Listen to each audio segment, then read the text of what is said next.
All right, now that we have found our final panelist, I'm going to get started. Okay, so I know any amount of time in the hallway seems to be too little time because everyone's really excited to network with each other. So I'm sorry for dragging everyone kicking and screaming into the room to get started, but in just a little bit, we're going to actually be back out there getting ready for lunch, and I want to give time to this important discussion. So rather than spending time on bios, I'm just going to briefly say name and kind of affiliation of each speaker, and their bios are in the program.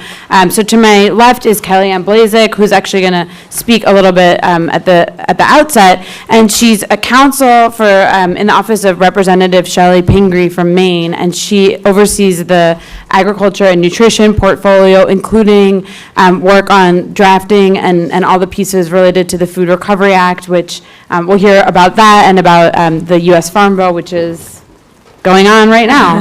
And then next to her is Kathleen Salyer, who is the Director of Sustainable Development at, Deputy Director of the Office of Resource Conservation and Recovery at the US EPA. I had the backwards in my program. And works on a bunch of different issues in sustainable resources management, which is where food waste sits. And then lastly, Elise Golan, who we had to drag out from her fans in the hallway, who's the Director of Sustainable Development at the U.S. Department of Agriculture. So I've asked each of them to give a little presentation because I think it's a great way to start out this conference to kind of hear over the past few years and really the past few months and even the past few hours what's going on at the federal level around the topic of reducing food waste. So Kelliann's going to go first and talk a little bit about legislation, and we're going to give her a little extra time to talk about the Farm Bill because it's actually happening now, and then we'll hear about the activities both at the USDA and EPA. I have a few questions for them, but since we're on a little bit of an abridged timeline, I'll keep those short and then leave room for you to ask questions and answer the questions they may raise. So, Kelliann, take it away. Great. Can everyone hear me here? I realize I'm stepping away from the mic. Do you want one of these? Yeah. Or can everyone just hear me, or is that okay? I think if we're recording, you might need a mic. Got it. Thank you. So Katie's going to help me pass out some handouts here on the Farm Bill and the Food Recovery Act, so I'll get to those later. But I'm just going to give a little bit of an overview of what's happening on the Hill with food waste right now.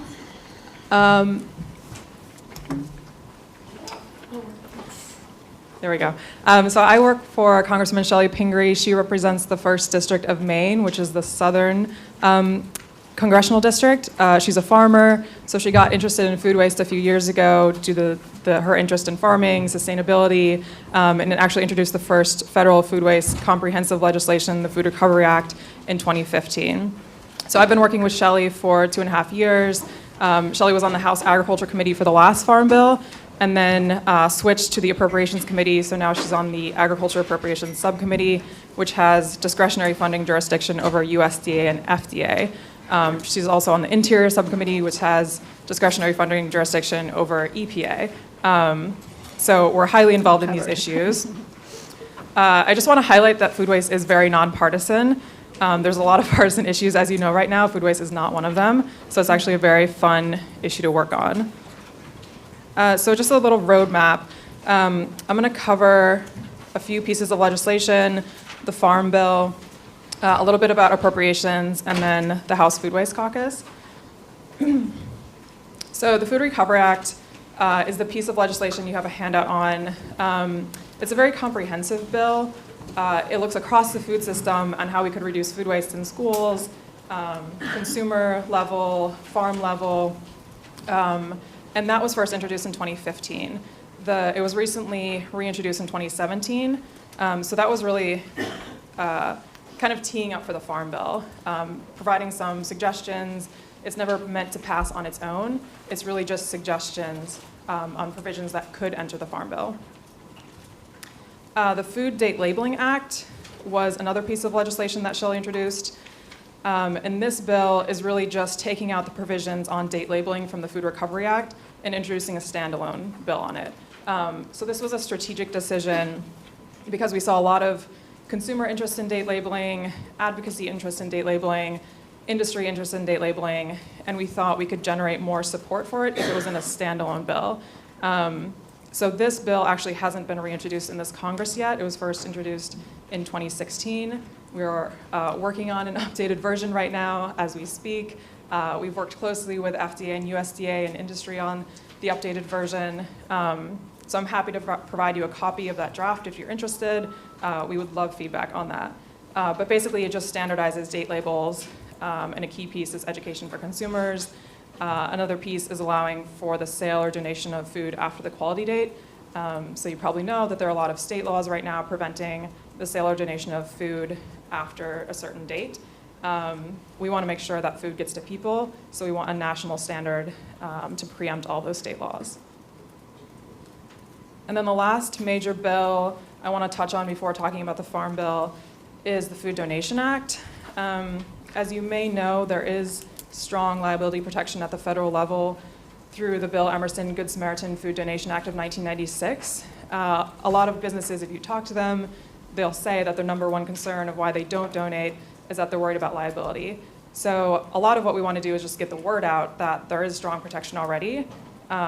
And Representative Fudge from Ohio introduced this bill last year, and then Senator Hatch introduced the Senate version very recently, last month, 2 months ago. And so interest is spreading on the Hill. It is getting, everyone's getting the word out. I think we're doing a great job of cultivating new champions.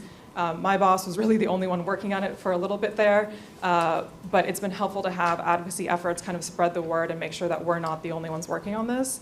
And this is a great example of that. So I want to spend most of the time on the Farm Bill because it's happening right now.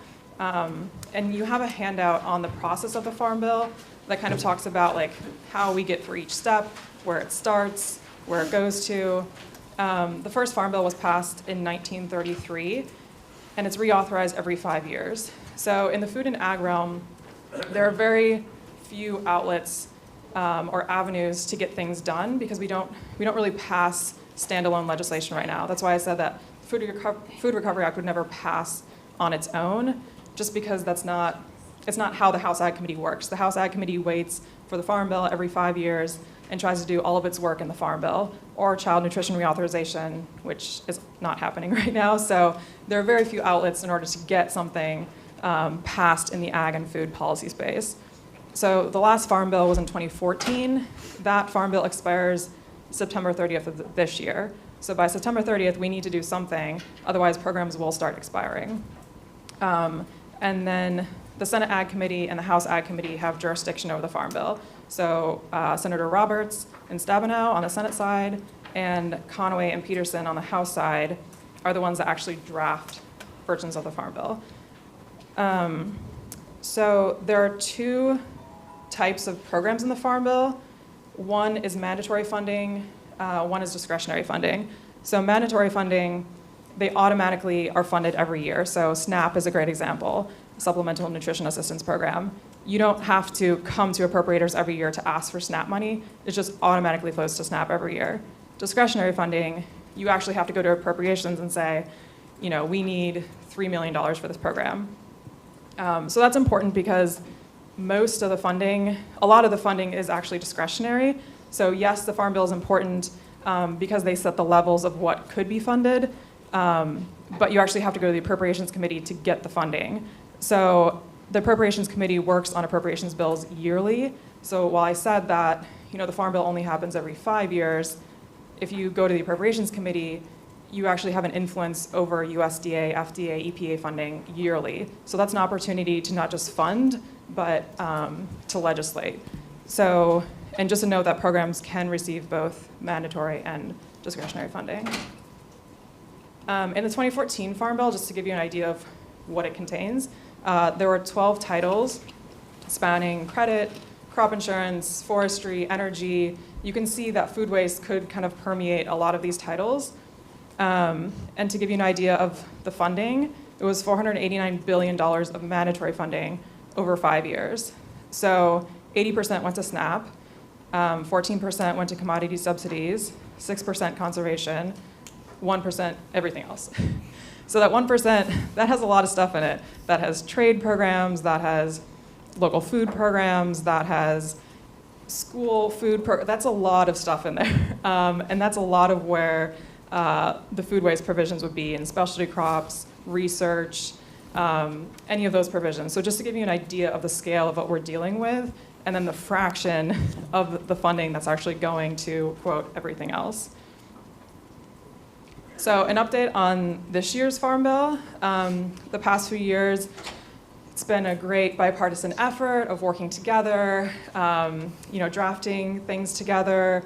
We worked closely with both House Ag Majority and Minority to talk about food waste. In 2016, House Ag Committee actually had the first hearing on food waste. So they looked, comprehensively at options. Emily spoke there. It was a full house. Everyone was very excited.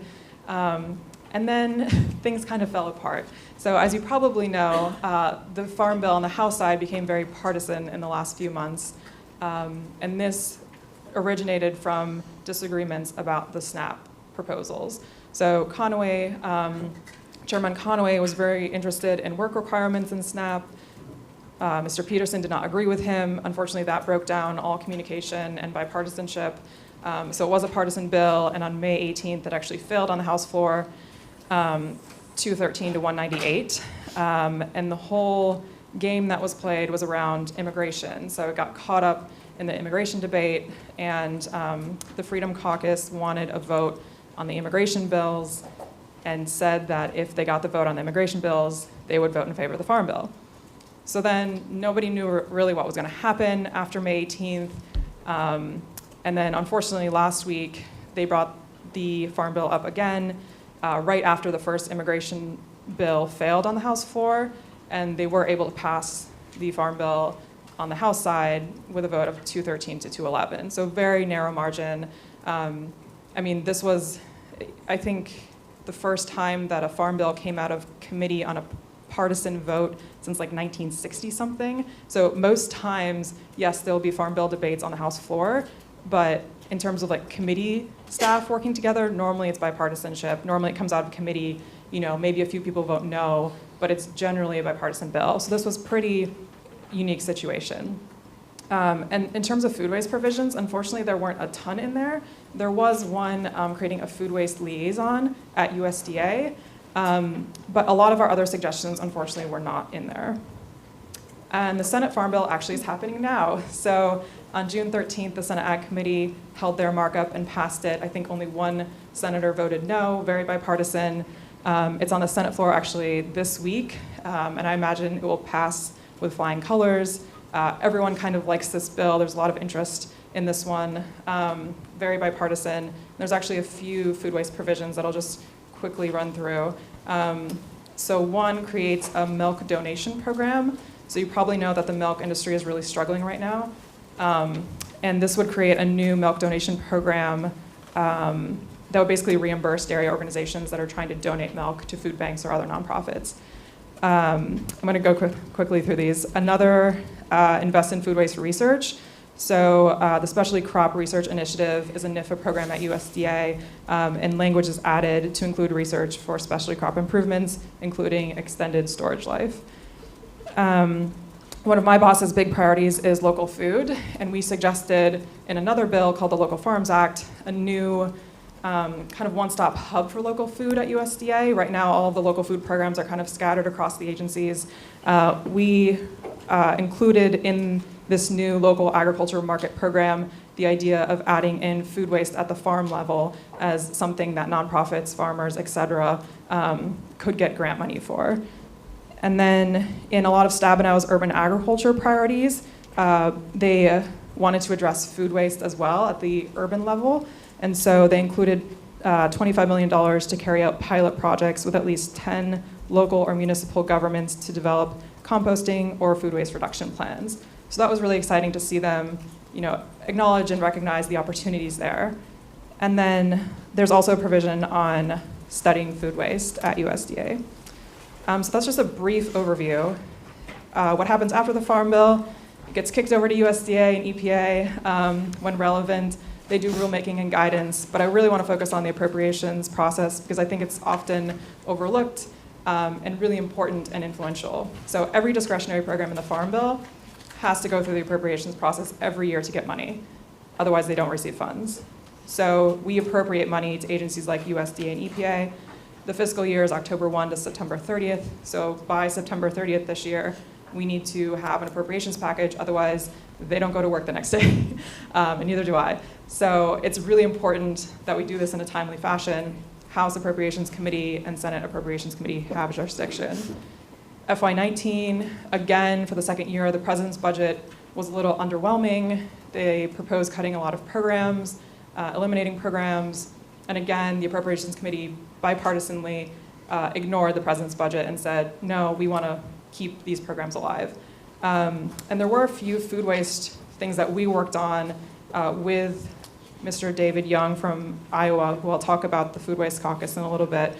We worked together on those, and one of them, just as an example, is language that would encourage FDA to work on guidance and outreach on date labeling. So USDA 3 years ago now, put out guidance on date labeling, and we thought it'd be good if FDA would align themselves with USDA's guidance, or at least start to get folks thinking, in their world, in the food industries that they regulate, to think about guidance on, or to think about date labeling.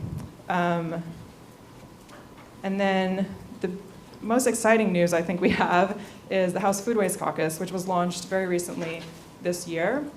And we were thinking about ways to kind of get people reinvigorated. We had a great year in 2016 with the House Ag Committee hearing. We had lobby days on food waste.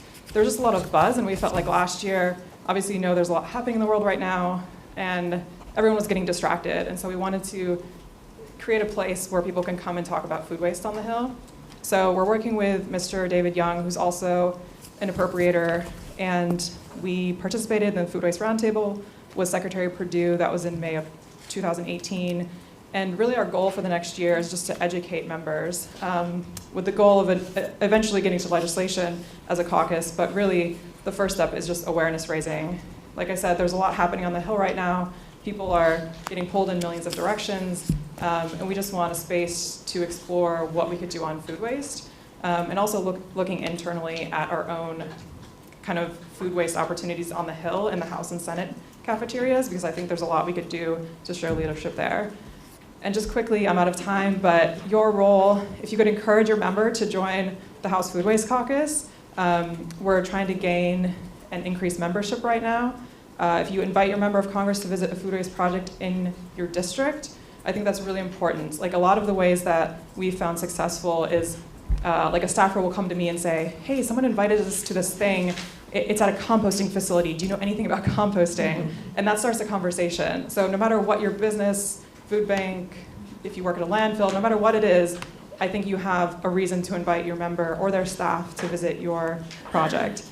And then if you have any ideas for the Food Waste Caucus, future briefings to educate people, if you want to speak on the Hill, if you're interested in legislation, please feel free to reach out to us. We are willing to entertain any ideas and are just looking for people to be involved.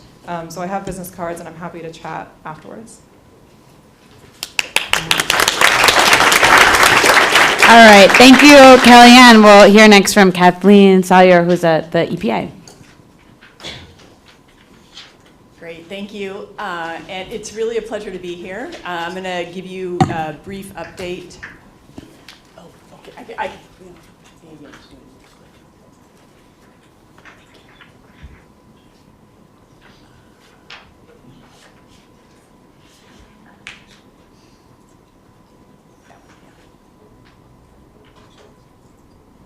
Thank you. So again, it's a pleasure to be here. I'm going to give you a brief update on some of the key activities EPA is working on. It's not a comprehensive overview of everything we're doing, but kind of just really an update. But I also just want to use the opportunity to thank all of you for your dedication and efforts in this area. I know in our work, just even this morning, hearing about the innovation out there and kind of the energy and just growing work in this area, it's really inspiring for us and really helps guide and motivate our work. So I'm going to talk about our efforts to improve national measurement of food waste and loss. We've been focusing a lot in that area. I'm going to talk about a recently released technical resource, an excess food opportunities map. And then I'll talk about work we're doing regionally and locally to support and convenings and building coalitions. And then the work we're doing with businesses and organizations who've committed to reducing food waste and loss. Okay, so at EPA, we've been working on food waste since the 1990s. Recently, and as you're well aware, US EPA and USDA announced the national goal of reducing food waste and loss by 50% by 2030. Very ambitious goal. Part of where our focus on measurement is really to figure out how we can, our path towards getting towards that goal. Since announcing that goal, we've really taken a look at how EPA can best facilitate what our best role is in reducing food loss and waste and in working with our stakeholders. So the areas in terms of getting feedback on and that we really feel we can play the best role is convening stakeholders to find solutions. So similar to this event, and we helped sponsor this a couple of years ago, but one of the areas we focus on is bringing stakeholders together, where they can really share solutions, look for opportunities, and then working to improve data. I already mentioned that one of the key areas we're focusing on is national measurement and how we can improve data on food loss and waste. And then developing resources and tools. So I'll again hit on each of those briefly. So since the announcement of the national goal, we've co-hosted several convening events, as I mentioned. And one of the things we continued to hear, a common theme that we really felt we could be the most helpful at the national level and federal level in facilitating was data improvement. So there really is we feel, not great data on this. And as I said, the national goal was really set as a very ambitious aspirational goal, which we're hoping we can get to, but we really need the data to support and show both how we're going to get to that goal, where we focus our efforts, and measuring our progress. And so data, really, there's a strong story that can be told with data. It shows you where the opportunities are and potential partnerships. So we have, as you can see here, the current data we have in this pie chart shows food is 21% of what goes to landfills. And that's based on our estimates. But really what we want to ensure is that we're updating our measurement to look beyond what's going to landfill. So currently our measurements are based on what is incinerator, landfill, and composting. What we really want to do is expand our measurements efforts to look at the full food hierarchy. So going into what's going to industrial uses, feeding animals, source reduction. So that's where we've really been looking at all the existing data out there, what we can compile, where we can collect additional information. So that's really where our efforts have been focused. And we hope to be releasing updated estimates in the next year, in 2019. So look forward to that. It's a lot of work and analysis, and I think it's something that will definitely be an ongoing effort. So we'll hope to release something in 2019 with updated estimates, but it really will be something that evolves with time. And then one of the data areas I really want to highlight is very exciting, is a report that's going to be released shortly. It'll be posted on our website, is this effort we did on anaerobic digestion, on collecting basically information on existing facilities and capacity of anaerobic digestion that can be used for food waste, so that existingly used for food waste. So we have embarked on a 3-year effort to collect data directly from standalone food waste digesters, digesters on farms, and water resource recovery facilities that co-digest waste.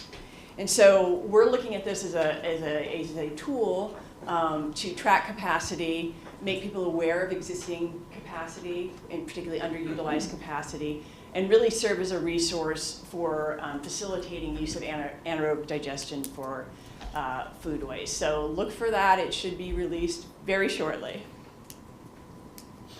Another project we have underway through the Commission for Environmental Cooperation, and so if you're not familiar with the Commission for Environmental Cooperation, it's a joint effort by the US, Mexico, and Canada under NAFTA. And we've been working with them and to develop, and in addition to the World Resource Institute and WRAP, or Waste and Resources Action Program. So we've been working with them to provide a step-by-step guide for businesses, institutions, and nonprofits and governments who want to measure food loss and waste in different industries and stages of the food supply chain, and give them kind of a process and the tools for doing measurement. So we've been, the actual guide should be released next year in 2019. But there's 2 interim reports that they have released that you can find on the CEC website that provide kind of the background and basically the characterization and management information on food loss and waste in North America. So again, look for that in 2019, but kind of the interim reports that you can find additional information are already posted. Another exciting tool that is now available is the Excess Food Opportunities Map. So this is something we've been working on for a while now, and are very pleased to finally have its release. But this is essentially a compilation, and it's based on estimates, so it's not actual, but estimates of potential food, excess food generators, over 4,000. And then recipients of excess food, so including anaerobic digestion, but also food donation, banks. There's a list on the side there. I won't go over all of them. And this is really, we see as an important tool for both generators and recipients. So for folks that have capacity to manage food waste, for example, or wasted food or excess food, that they can reach out to those potential generators. And then for folks who have excess food, they have a kind of a geographic information on nearby recipients of that excess food. This is, again, it's already posted. We are holding a webinar, so there's, in addition to the tool, we have a guide, a user's guide, and a technical methodology that goes with it, so you can have all the information on our assumptions, but we're also holding a webinar July 12th from 1 to 2:30 p.m. You can find information on the webinar on our EPA's website, epa.smm. But I really encourage you to join us on that webinar to find out more information about the tool. And then moving on to kind of our efforts with businesses and organizations. So since 2011, we've been doing the Food Recovery Challenge. This is, we have over 1,000 participants. This is really a program where to kind of help people get started in their food recovery efforts, and also a way for us to acknowledge their efforts they compete for awards every year in different categories. And it's really a tool for us to share best practices. So we really try to highlight the practices of our winners in different categories. And it really, I feel like it's a great tool for sharing with folks, getting started on what people are already doing in similar sectors or similar businesses. And then U.S. Food Loss and Waste 2030 Champions. So this is a joint US EPA, USDA effort that we started in 2016. And this really, I think is a fantastic program. We have 21 participants so far. We're always looking for more. But these are organizations and businesses that have committed to the 2030 goal within their organization. So they've committed to reducing their food loss and waste by 50% by 2030, which is, we're very supportive of, and I think they provide a good example both to other businesses and working, a lot of these folks are working with their supply chains too. So it's really, these are really the leaders, and we're, like I said, always looking for more participants. So we really like to acknowledge these folks. We recently had a webinar about a month ago that you can access online, again on our website, epa.smm. epa.gov/SMM.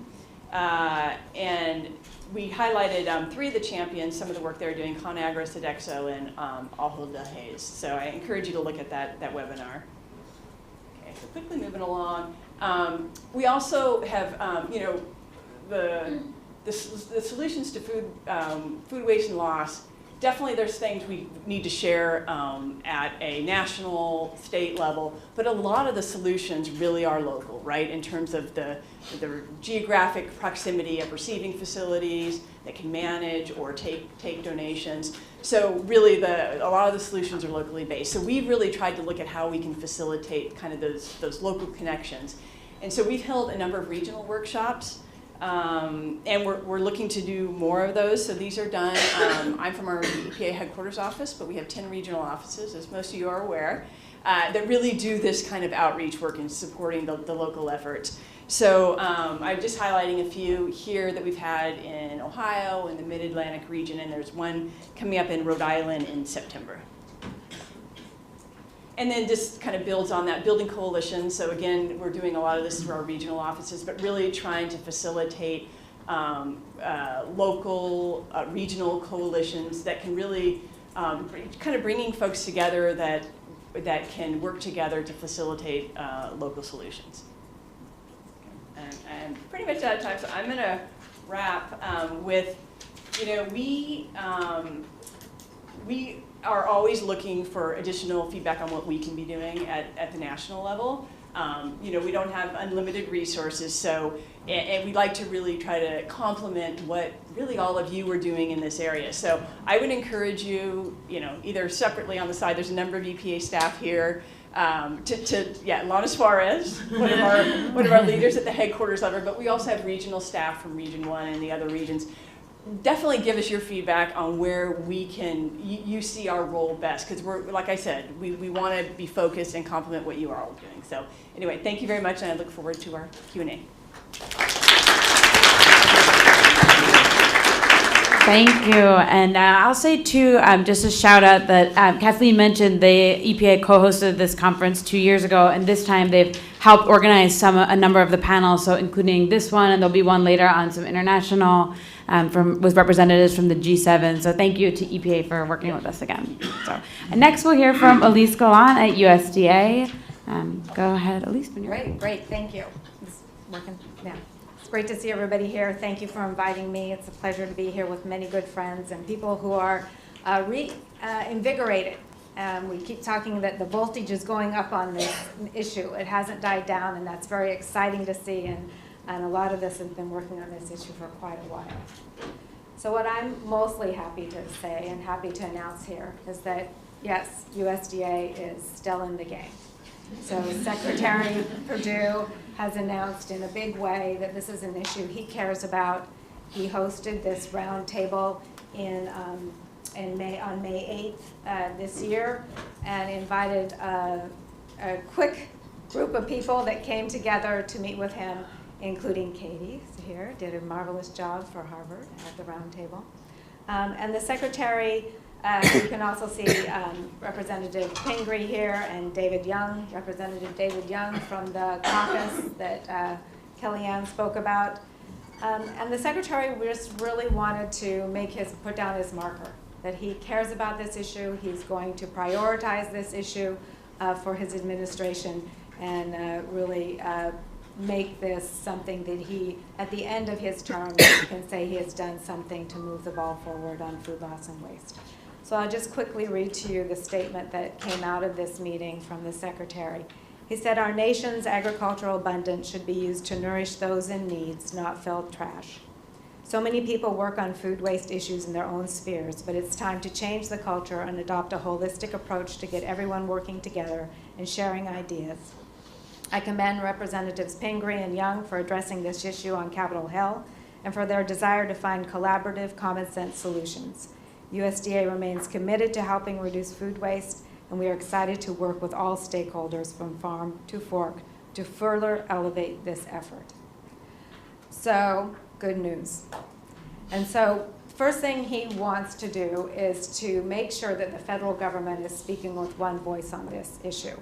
So his first plan is to reach out more aggressively to our federal brothers and sisters and make sure that we have a cohesive plan moving forward to reduce food loss and waste. Of course, that means continuing work with EPA, because we've been working very closely with EPA on this issue for the last 6, 7, 8 years. but continue outreach to FDA in a more meaningful way, to groups like NOAA, so the Department of Commerce, but reaching out more systematically across the federal government to make sure we're speaking with one voice. So one of the first things we're going to do, and we heard this from a number of stakeholders already today, that there still is confusion about not just date labeling, but, okay, the date labeling, it goes beyond that issue. Can I still buy it? Can I donate it? Can I eat it if the food on the label, if the date on the label has passed? And there is still quite a bit of confusion out there. And USDA and FDA, we have countless numbers of wonderful pieces of research and wonderful pieces of guidance on our websites, but it still is not breaking through this fog. I cannot tell you how many times I pick up the phone and someone's telling me, I wanted to donate to a food bank, but I can't because USDA won't let me donate anything that's close to the sell-by date. And I'll say, it's not USDA, and they'll say, well, it must be FDA. I said, no, it's not FDA. So we, USDA and FDA, are working together to create that golden one-pager that's going to just cut through all of this and really provide clear guidance from the federal government on what you can do with food that's on or past its sell-by date. And we are clear in this guidance that we're telling you this is what the federal government says. We're not necessarily providing any information. Actually, we're not going to provide any information on what your local government says, but we will be clear that no one can turn around and say, well, USDA won't let me or FDA won't let me. So look for that. That will be coming out soon. And just in relation to that, I do want to remind everyone that the Food Keeper app exists and is growing and is a wonderful resource. And if you haven't looked at it yet, just pull it up right now. You can get it on any smartphone.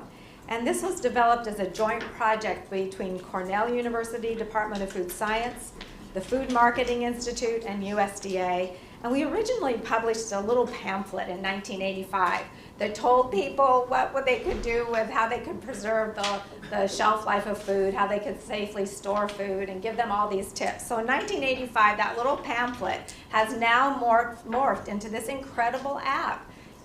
Open that app and you can look at, well, how long can I keep my ketchup in the refrigerator? You know, what do I do with these mushrooms? Really valuable tips, and I think that many people in our communities don't have this information. And we know that that was Dana Gunder's wonderful book, helped to fill some of that need. But there is this app, and everyone can use this. It's a great resource. So I'm really encouraging you to really disseminate more information about that app. And then while I've got the stage, I don't have this slide, and I thought I would just introduce a really quick, little quick aside. I didn't put up the slide, but it's the slide of the hierarchy, the food waste hierarchy. How many people have seen the hierarchy like a gazillion times in your life? We have all seen it. And that's because USDA and EPA have done an incredible job of disseminating that hierarchy. And you cannot believe how important that is to how we prioritize federal and state and local initiatives to reduce food loss and waste. We need to keep that foremost in our minds as we develop policies at the local level, because that's happening more and more now. We're seeing that those policies at the local level are going to be what push us forward in a more meaningful way. But that hierarchy is incredibly important for getting incentives right. If you don't pay attention to that hierarchy, you're going to see states and local governments and cities that are saying, hey, let's reward businesses if they can tell us how many pounds of food they're donating or how many pounds of food they're composting. And then we're, wow, that's great. These are easy statistics to generate. They're easy things to say, we're proving our value, we're proving we're doing something.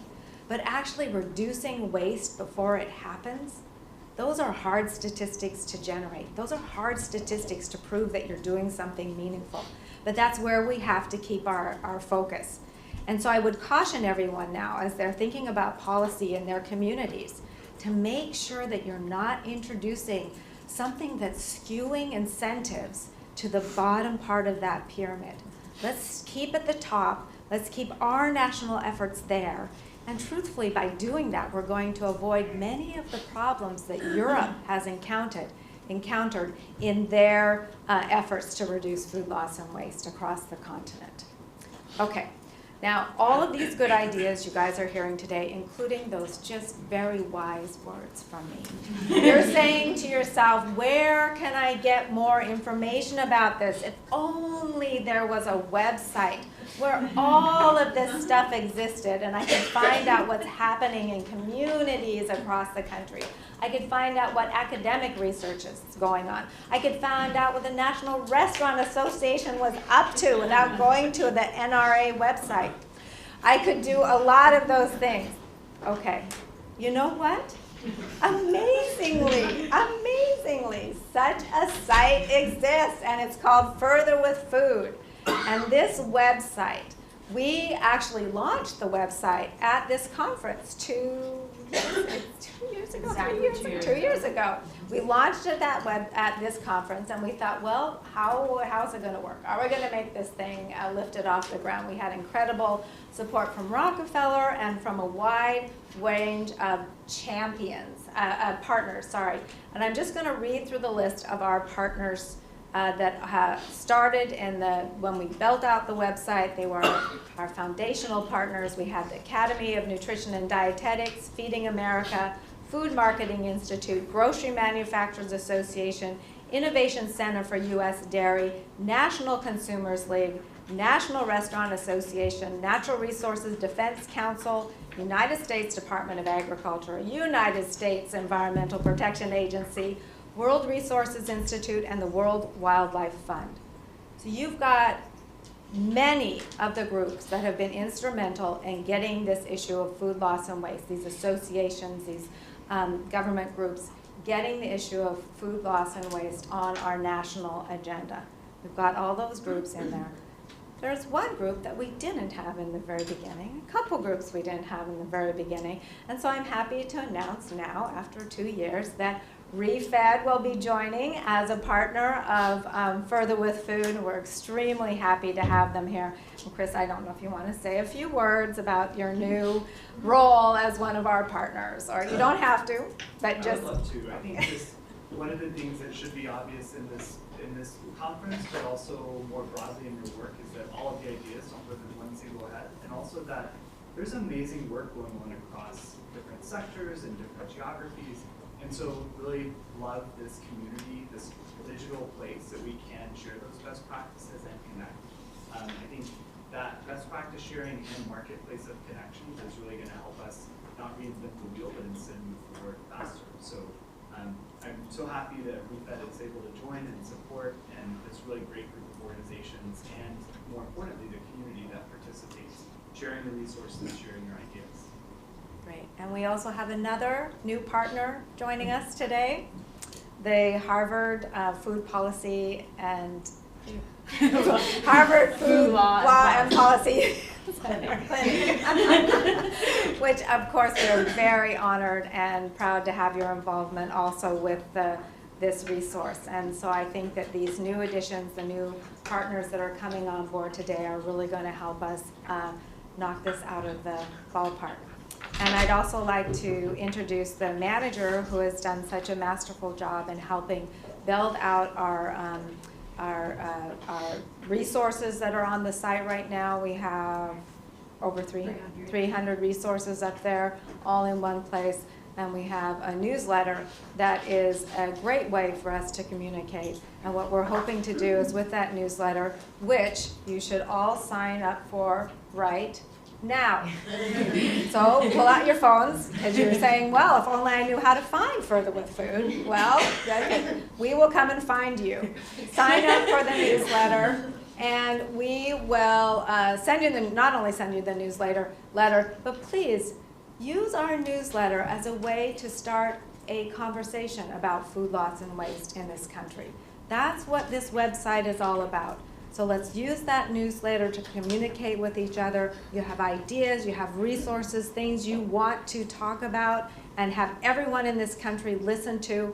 Use Further with Food and use our newsletter. Okay, good. Thank you, everyone.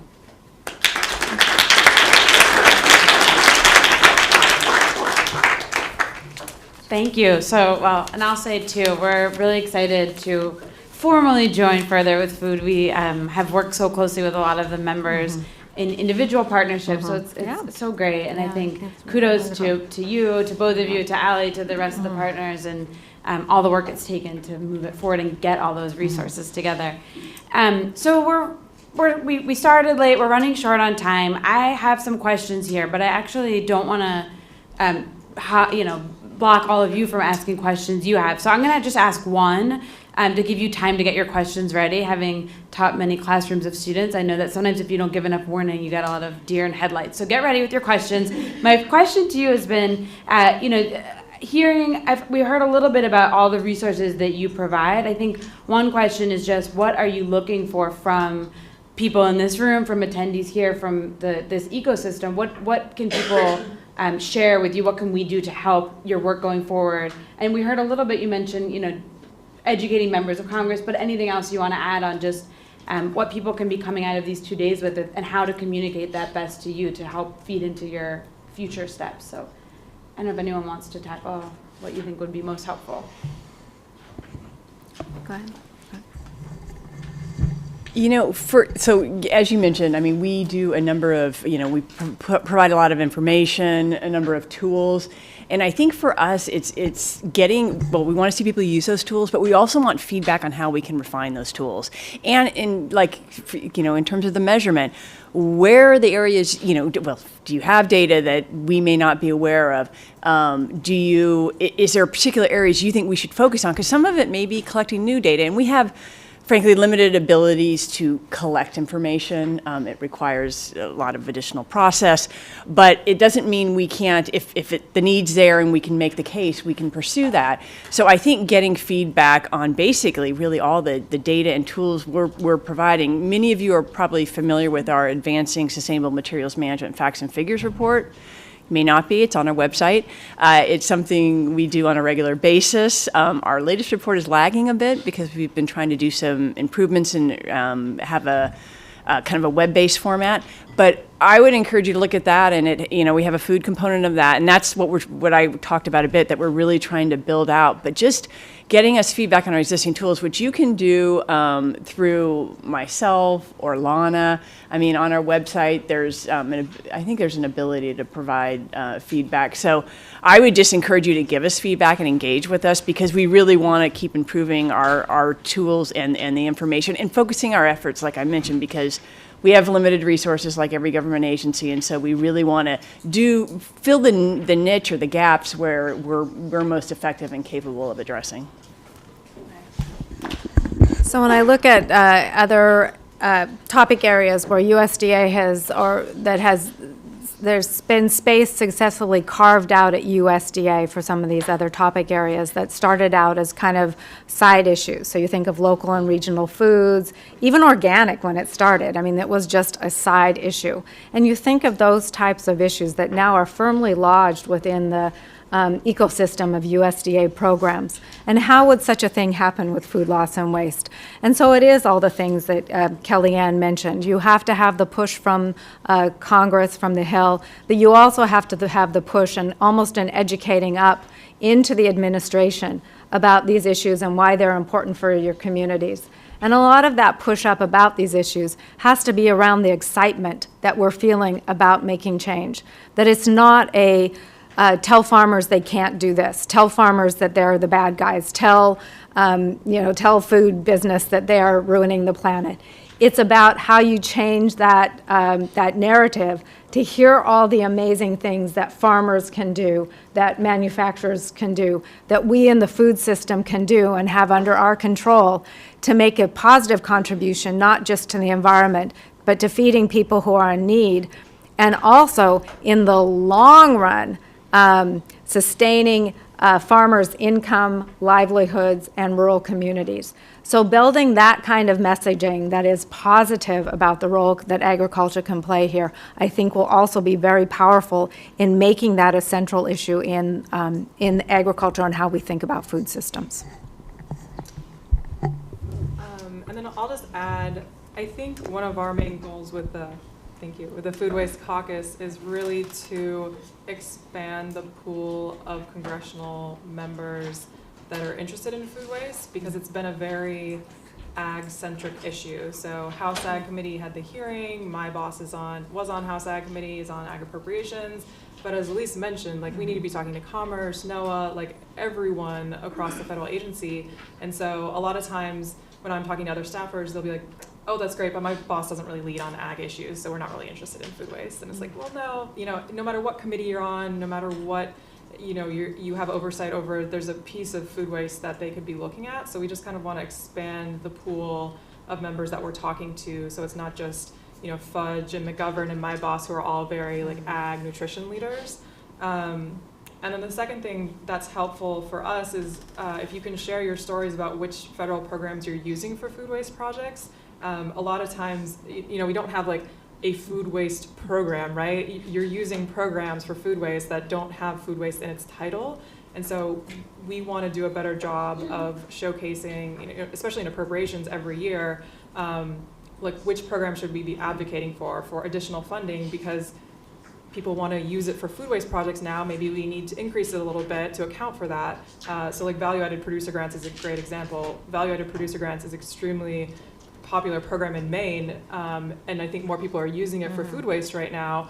And so we're like, maybe we need to fund it at a higher level to account for that. But we don't really know that unless you share your stories. So I think it's really important not just to invite members out and showcase what you're doing, but also make sure you educate us and things funnel up about which programs you're using and which ones are beneficial. Or if there's something, you're like, oh, I could have used this program, but there was this requirement in the RFA and I couldn't use it. Like, that's helpful too. We work with USDA and EPA all the time, and so there's a lot of information sharing that goes back and forth. Just really quickly to follow up. So if you are also confused about all the different program areas that USDA has and how they may impact food loss and waste and how they work on it, we are pulling together a document, one document that will list all the different grants and outreach and programs that USDA runs that may be helpful to you and your communities. Okay, your turn. Okay, thank you. Question, the cut wasted food by 2030, what's the metric? How does that relate to the food waste hierarchy?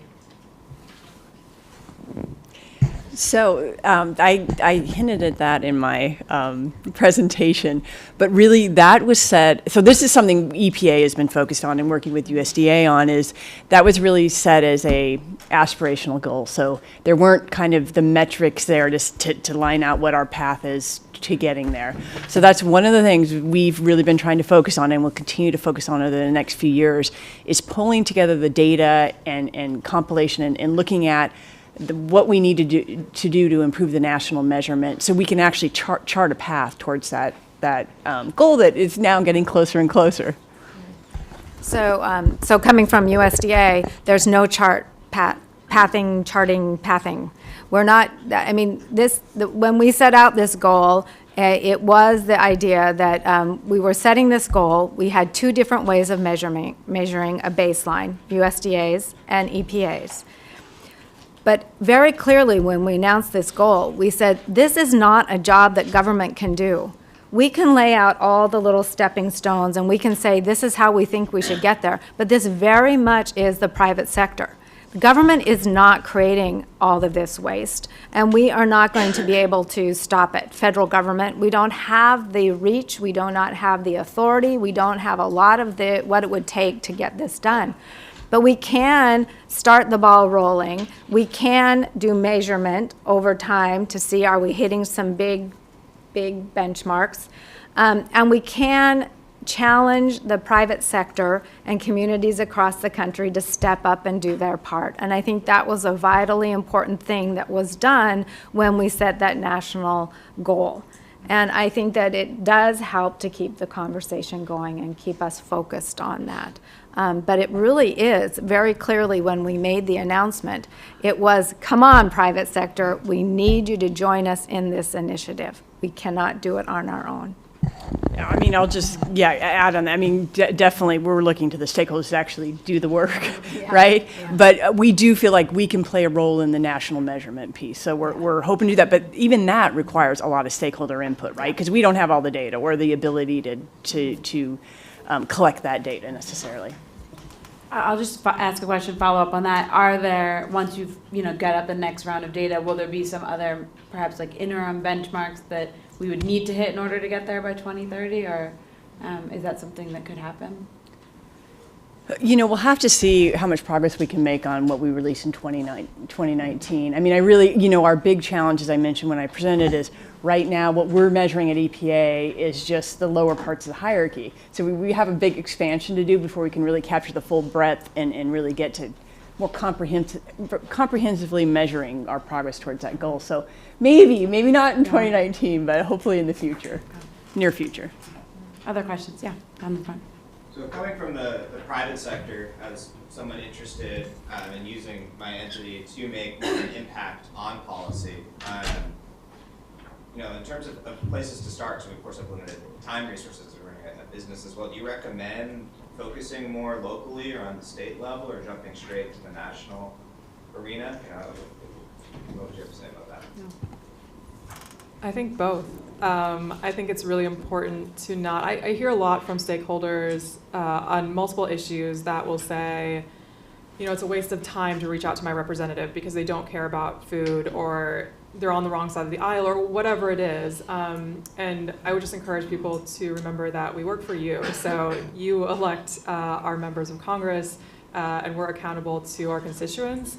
And so, like, for example, in our office, I have an outreach partner that just does food and outreach in Maine in our district. And so even if the member's too busy to come, staff will likely come, and sometimes that's actually more influential because there's a lot that happens at the staff level. And so I think no matter what level of government, it's helpful because, we'll probably talk about this throughout the next 2 days, but there's so much interplay between local, state, and federal policy right now, especially on food waste, that like date labeling is a great example.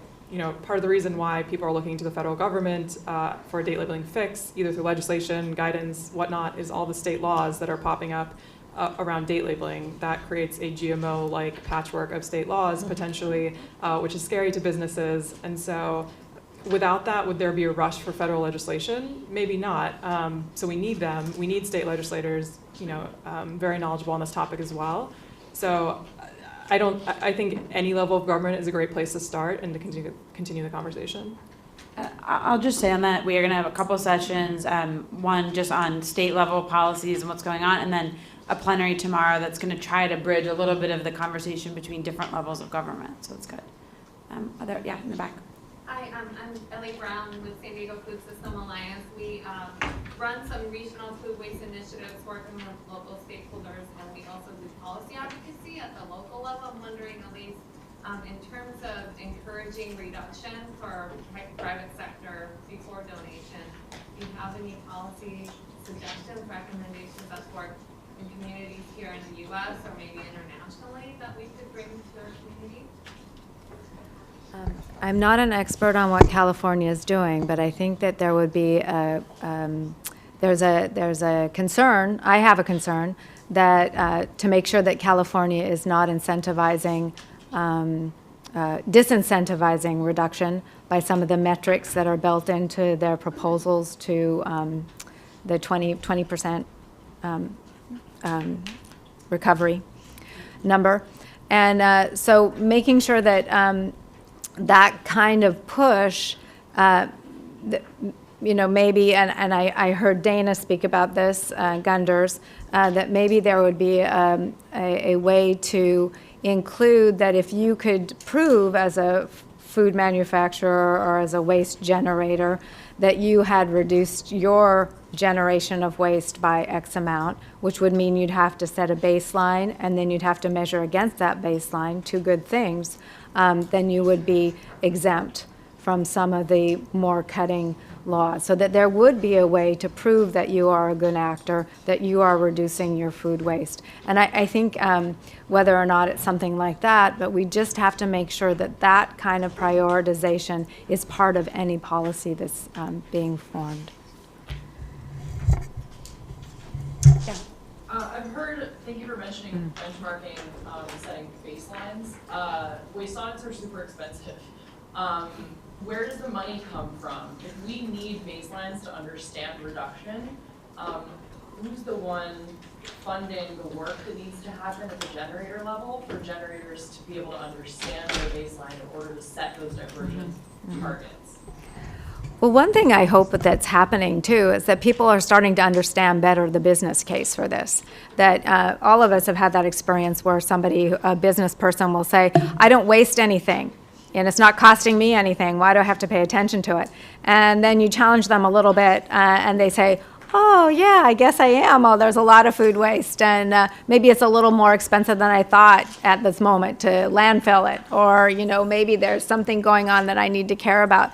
And then they start to understand the business case for it, and then those audits hopefully can start to pay for themselves. But I agree with you. Some of those audits are very expensive, but I'm hopeful that some of them can just be built into the normal business practice that a business is.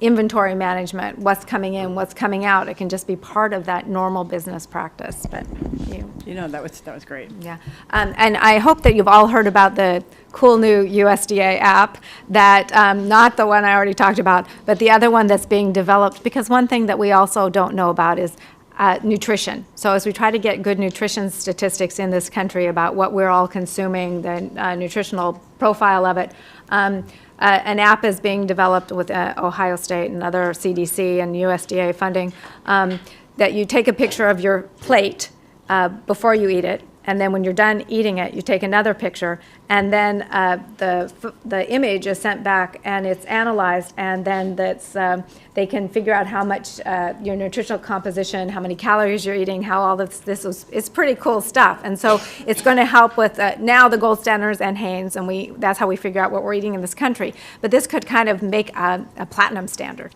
But as part of that, what the Ohio State is working on is to, after people take that final picture, then they fill out a little short questionnaire. Well, what did you do with the leftover food on that plate? Did it go into the disposal? Did it go in the trash? Did it go in the refrigerator? And so that you'll actually have immediate data right there on food loss and waste at the household level.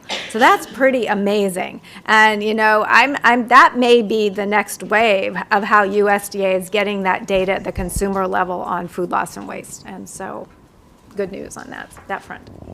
So I hate to cut us short because I know there's, like, I could ask 20 more questions. I know a lot of you still have questions. We have to move on because otherwise we won't have time to eat. And after talking about all of this food, I'm sure people are excited to see what Restaurant Associates has cooked up from the recovered food. But these guys will be around. I know Kathleen will be here both days. I think Elise today. Yeah. So you can grab them and ask them more questions and find more ways to collaborate. And Kelliann will be here tomorrow too and speaking in the morning. Thank you guys. Thank you.